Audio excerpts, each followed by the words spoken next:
Primetime local news, serving the Lakeland and Midwest regions. Good evening and thank you for joining us. I'm Leanne Sanders. We begin tonight with a fire that has caused some uncertainty for workers. A tank shop at Foremost Lloydminster went up in flames last night, causing some havoc on the north side of the city. The building could be seen lit up in flames and smoke around 7:30 p.m. The tank shop that caught fire was built in 1976, and the cause is still unknown. Luckily, no employees or firefighters were injured. The space will be out of commission until further notice, and plans for its future are not known at this time. The Lloydminster Golf and Curling Centre came up at City Council again this week, focusing on the restaurant side of the establishment. Over the past 2 months, the city's been conducting surveys with the goal of refining the Golf and Curling Centre's food and beverage services. The city's been looking to bounce back after the pandemic slowed down business. We've made some suggestions to council, which we'll have to look at once we get to the point of finding an operator that's interested in working through a curling season, a golf season, working with the general public when there'll be in essence a restaurant, and also working with the squash and racquetball people. The city is using the data to find suitable vendors who are willing to adapt for the facility. Facility that was, as it was talked about, built a long time ago, and has it pivoted, and that will be a challenge for the next operators to help pivot our facility, their restaurant slash liquor sales to match up to what people are looking for today and tomorrow. Council will revisit the Golf and Curling Centre changes in the near future. Wainwright and District Community Health Foundation is having a fundraising gala event next month with the aim of upgrading medical equipment for the community. Our Leo Cruzat had a chance to talk with one of the board members to tell us more. Joining with us right now is Sherry Pfister, the board member of Wainwright and District Community Health Foundation, who will tell us a bit more about the upcoming fundraising gala, which is themed of Great Gatsby. Sherry, thank you so much for joining with us.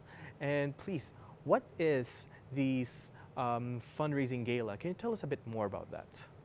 So our hospital fundraising gala, it was started just, I'm going to say almost 25 years ago by another board. And it was originally called the Heartstrings and Roses. And we had it at the Elks Hall for many, many years. And we had about anywhere between 200 and 300 people there. And about 4 years ago, we moved it to the arena and expanded the gala. So we have now approximately 500 people that are able to attend. And it's a fun event. We have usually a theme to it. This year's theme is the Great Gatsby.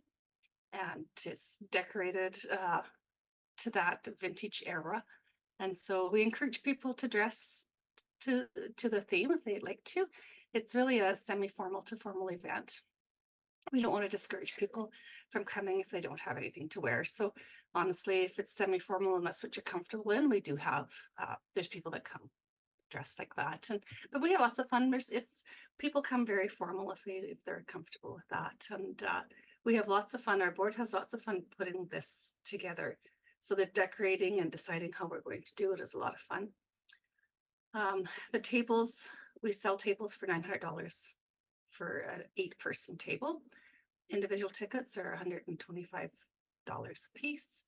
And all of our funds go to the healthcare within our community.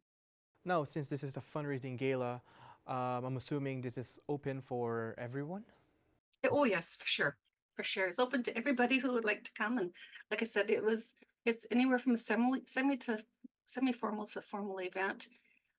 And this year's the 1930s vintage theme. So yeah, you dress like you would like to, and you can get a ticket from myself or even just going onto the Wainwright District and Community Health Board website, and you can purchase a ticket online.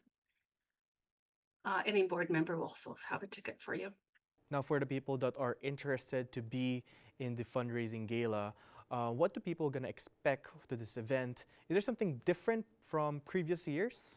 So every year our theme is different, and but they'll still expect to see our complimentary champagne when you first come in, and quite a formal event. We will still have the silent auction and live auction items. Our meals are really geared toward the theme of the event. So this year you're expecting to see like a 1930s meal for the time. We have a silver service table that we auction off as well. And it goes to the highest bidder and they get a special meal. And again, I'm not going to tell you what that is because it's always a surprise for the night. But yeah, we've had great success with that. And they have that table has their own waiters and they get served on just individually for the first 3 or 4 hours of the night. Once again, for the people who are interested to go to the fundraising gala, how do people buy the tickets? So the tickets are for sale. You can go online to the Wainwright Community and District Health Foundation website. You can purchase them online with the e-transfer through myself or any of our board members. And just jump on the website. All of our phone numbers are on there to contact us. Well, thank you, Sherry, for giving us more information regarding about this upcoming gala or the fundraising gala, and we hope people are going to be more interested about attending and buying tickets, and this is going to be for the greater cause. Thanks, Leo. Abby St. John joins me now with the weather. And Abby, I was a little concerned when I saw those flakes flying around out there this afternoon. What's going on? Yes, we are going to experience a little bit of snowfall this evening. Nothing too crazy, and tomorrow we shouldn't really have any signs of more. So that's nice. For right now, we're only a little period of time where we have to deal with a little snow, and I don't think any of it's going to stick around either. I noticed that earlier it was a little bit wet. It's honestly, when I was walking in, it smelled like rain a little bit, so I don't think we're too worried about it accumulating any, but for right now, we are seeing some flurries in the area. -8 currently, feels closer to -14 with that wind chill, so things are feeling a little bit chillier. 17 km/h winds. It's going to stay relatively around the same for the next few days. We are going to have a little bit of this kind of temperature going forward. But for right now, across Alberta, -6 in Provost, Wainwright, Vermilion, St. Paul, Bonnyville, and up in Lac La Biche, 7 in Marwayne and Cold Lake, -5 in Vegreville, and -4 out in Edmonton. So all areas below 0. Unfortunately, that's where we're at right now. Same out in the Saskatchewan area as well. -11 in Isle Cross, -6 in Pearceland, Green Lake, Meadow Lake, and Macklin, -7 in St. Walburg, -9 in Maidstone, and -8 out in North Battleford. Overnight tonight in North Battleford will drop down to -21. So things are going to be very cold out tonight in North Battleford. But the clouds will start to clear up as well, and the wind won't be too much of an issue at 9 km/h. And then tomorrow, expect a daytime high of -7, so it will feel quite cold, but you'll have plenty of sunshine, which is always nice to look forward to, despite it feeling a little bit on the cooler side. 7 km/h wind, so that shouldn't be too much of a factor either. Overnight tonight in Cold Lake, drop down to -17, quite chilly, but those clouds will start clearing up as well. 13 km/h wind, so it's going to feel a little bit windy with a little bit of a breeze, but not too bad. And then tomorrow, expect a daytime high of -4 and plenty of sunshine as well with 11 km/h winds. Overnight tonight here in Lloydminster will drop down to -16. The clouds will clear up as well as we move into tomorrow, and it will be 11 km/h winds as well. And then tomorrow, to break down the day, -15 around 6 a.m. mostly clear, and then it should be sunny for the majority of the day. -10 by noontime, 13 km/h winds, and then there it does say 0% chance of precipitation, so that's nice. -7 around 6 p.m. And then -15 at midnight. And for the next 3 days, like I said, a high of -6 and a low of -18 for tomorrow, and a sunny day. A sunny day is also expected on Saturday with a low of -18 as well, with a high of -5. And then on Sunday, those clouds start to roll back in with a high of -3 and a low of -15. So things are starting to chill, to become a little bit more on the chillier side, but nothing too crazy, and we have a very sunny weekend to look forward to. That's a first look at your evening weather forecast. We'll have more news coming up after the break.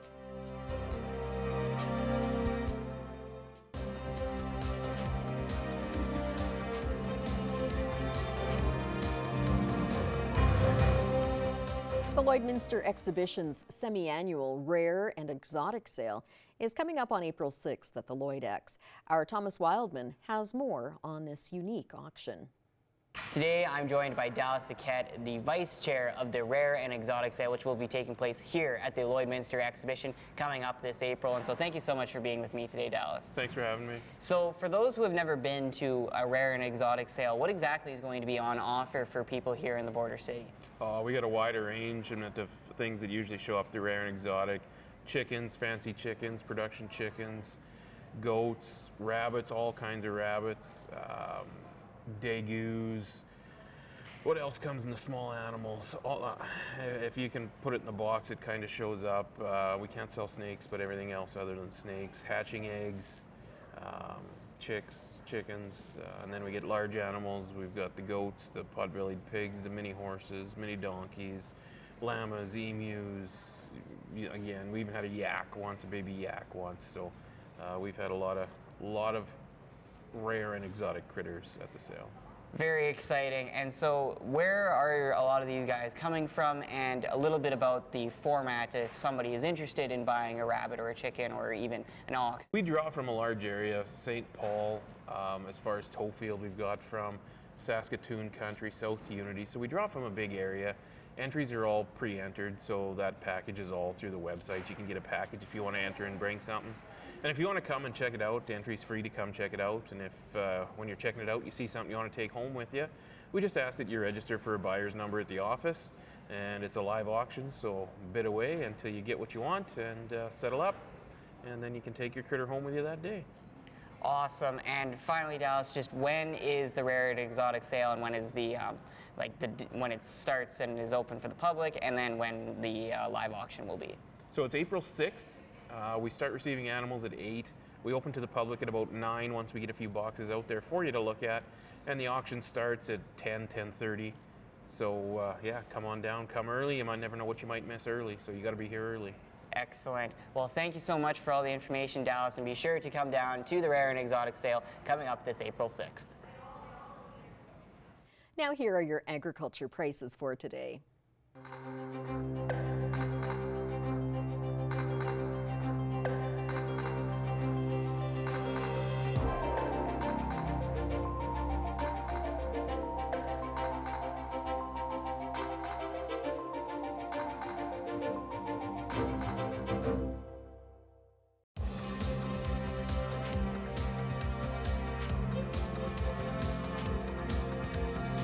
A group of Lloydminster moms is kicking and boxing their way through each morning in a mom's kickboxing class. Our Ben Lowan has more.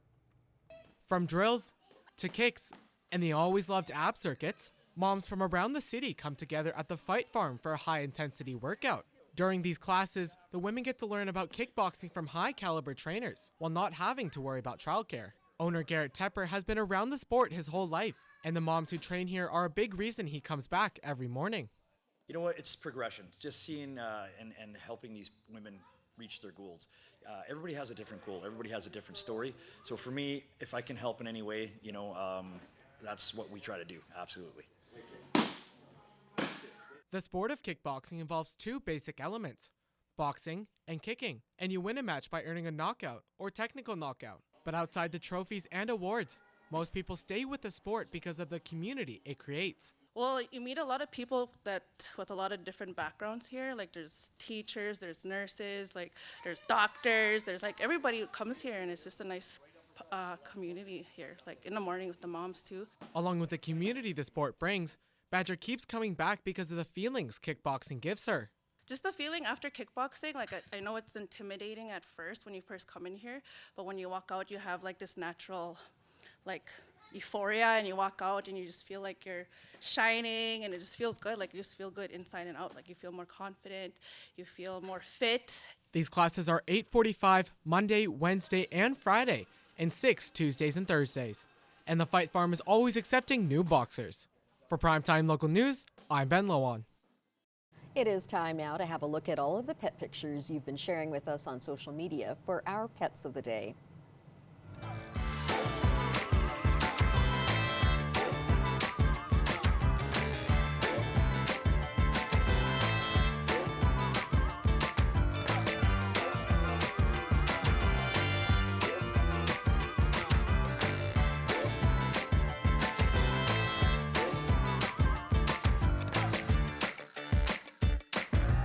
We want to see your pets. Send photos of your pet and their name to have them featured on Pet of the Day.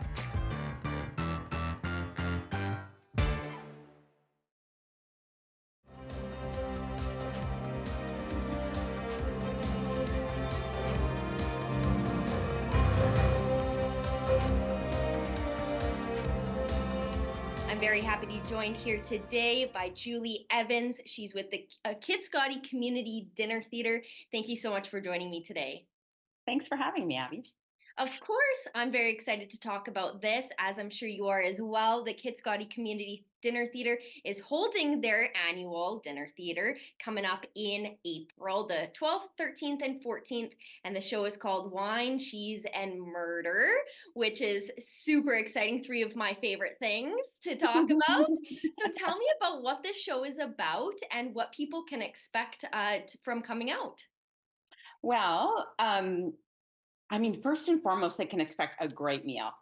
I mean, it all starts there, right? Yeah. Lots of fun and a great buzz in the building, and people enjoying talking together. And the food is made fresh at the hall that day by our local cooks. It's fabulous. And then after you've had just chance just to relax and enjoy your company, we'll settle into the show.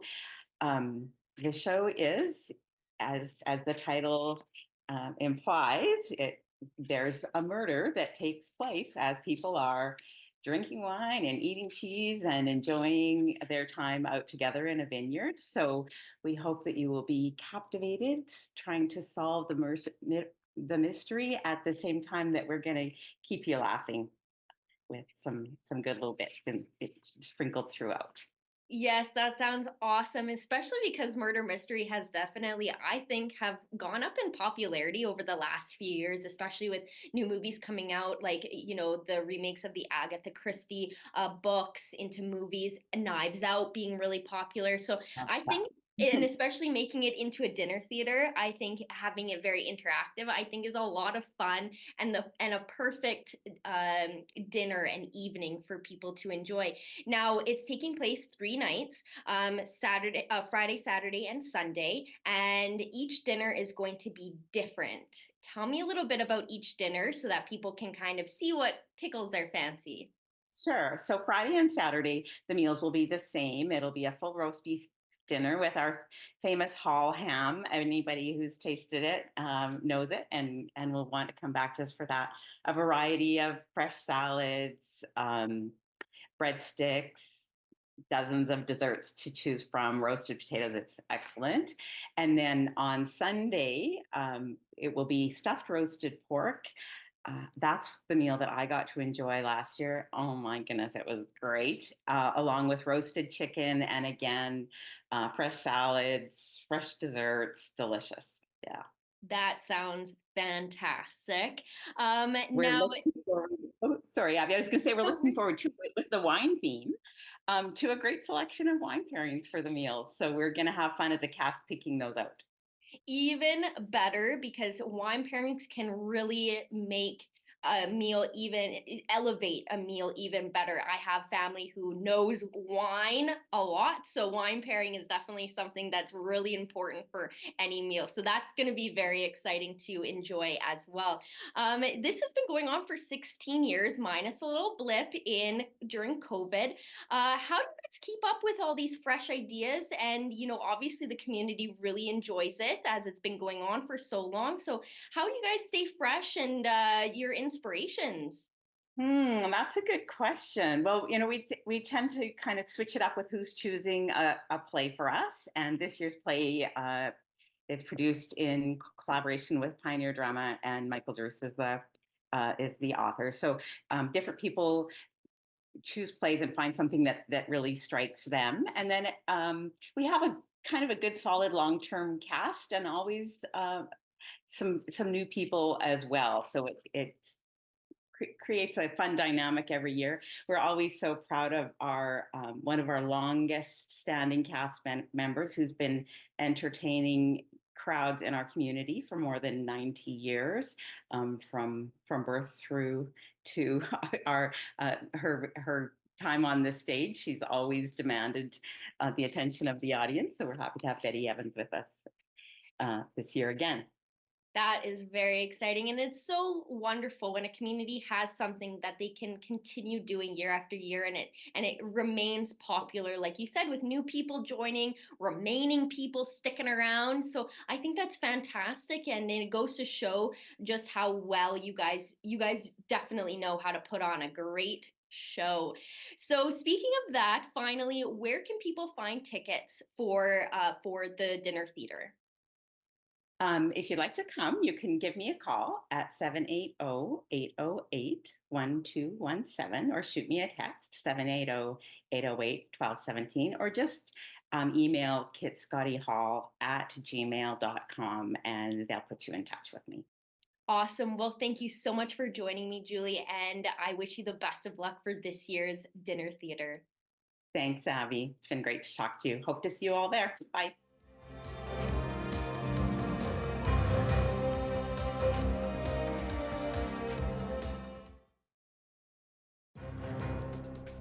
Furniture set and design supplied by Furniture Gallery, downtown Lloydminster.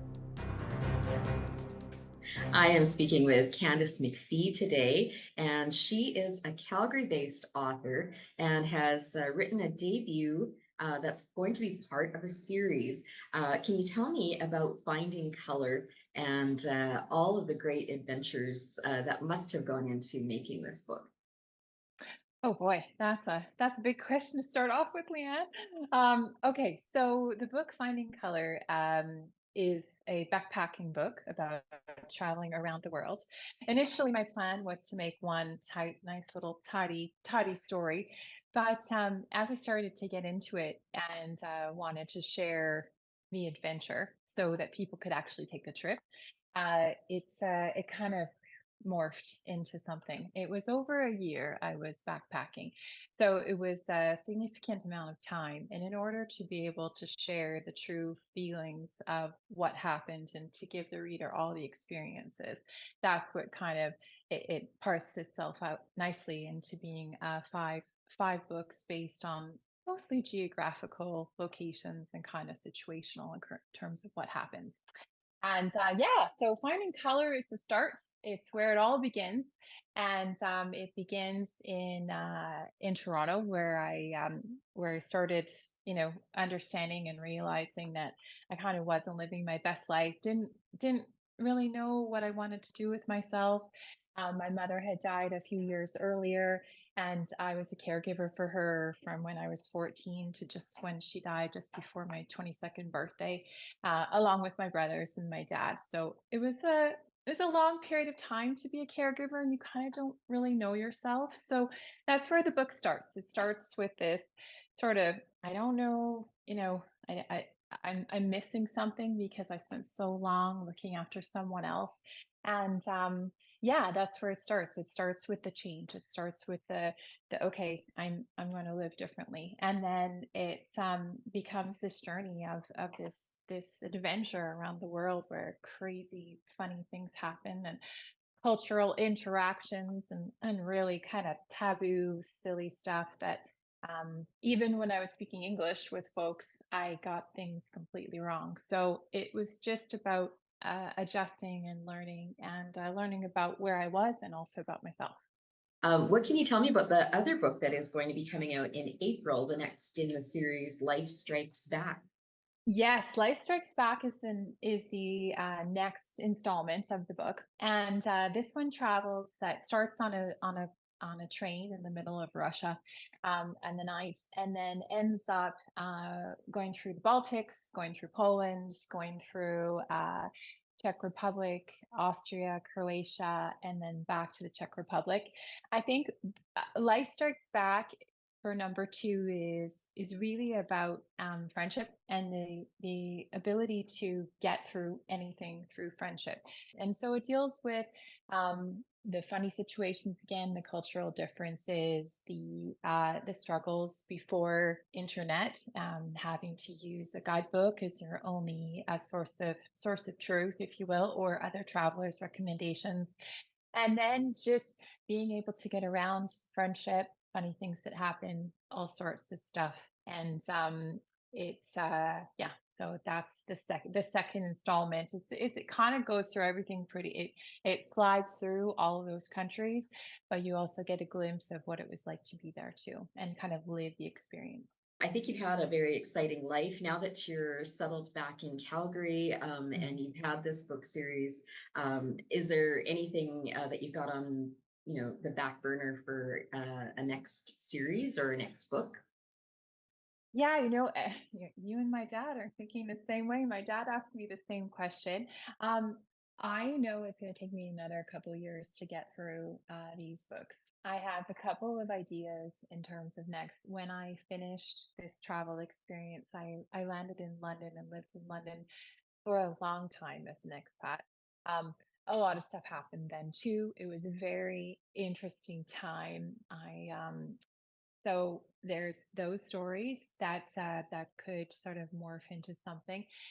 It kind of felt a little bit like Sex in the City, but London style, because all of my friends were international. I worked at a large international corporation, and everyone was from a different part of the world. So it was quite interesting to have those experiences. So that's an idea that I'm kind of mulling around as I think about it. I look forward to seeing what you do next. So Okay, thanks. well, thank you. Yeah, you're welcome. Thank you, Candace, for your time this morning, and I appreciate the talk. Okay, thanks to Leanne. Have a great day. Well, it took only 20 minutes for Montreal's PWHL game at the Bell Centre to sell out. More than 21,000 fans are expected to pack in for the game against Toronto on April 20th. Originally, tickets cost under $100, but on the resale market, they were going for as high as $450. Hockey fans have flocked to the new league, forcing teams to play in bigger and bigger venues. I think that's very exciting. I think it's exciting for the teams, for the players. It's opening up to new leagues of hockey, new universes of hockey, new lovers of hockey. And I mean, it's perfect for Canada considering hockey is one of our biggest sports. So. It surprises me that it took this long, but I'm glad it's here. Yeah. All right, that's all we have for you this evening. Thanks so much for joining us and have a good night.